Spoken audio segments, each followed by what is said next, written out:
হাদিসটার সে কুলুবুল মুমিনিনা আরশুল্লাহ। পবিত্র কোরআনে আল্লাহ বলছেন ওয়াফি আনফুসিকুম আফালা তুবসিরুন, তোমার মাঝে আমি বিরাজ করি, তোমরা কি আমাকে দেখো না? কোরআনে বুড়ি বুড়ি আয়াত আছে, আল্লাহ বলতেছে এই মানুষের ভিতরে। কিন্তু কোরআন খুঁজে তন্ন তন্ন করে দেখেন, 7 আসমানের উপরে আল্লাহ থাকে, একটা দলিল আছে কিনা খুঁজে পাওয়া কঠিন।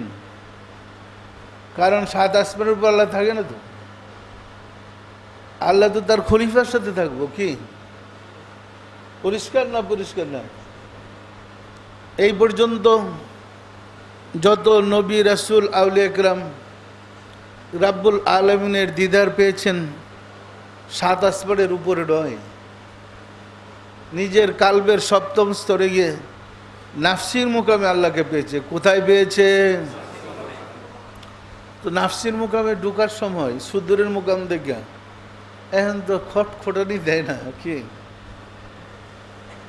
পরিষ্কার না? পরিষ্কার না? সুফি সাধকগণ সাধনালব্ধ জ্ঞান থেকে দেখেছে কালবের 7টা স্তর আছে। এই কালবের 7টা স্তর সম্বন্ধে পবিত্র কোরআন আয়াত আছে।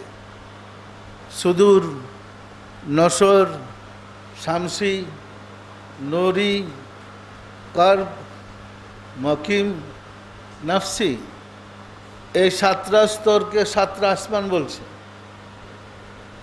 এক আসমান থেকে আরেক আসমানের দূরত্ব 500 বৎসরের রাস্তা। পরিষ্কার না? পরিষ্কার না? মানে দূরত্ব অসীম।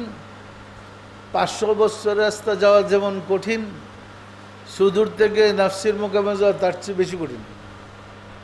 বোঝানোর জন্য কথাগুলো বলছে, বেশিটা পরিষ্কার।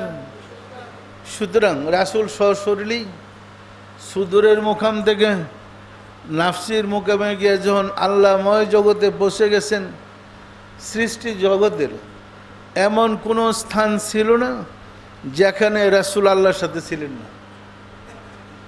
পরিষ্কার? সমগ্র সৃষ্টি জগতে আল্লাহ আছে না নাই? আছে না?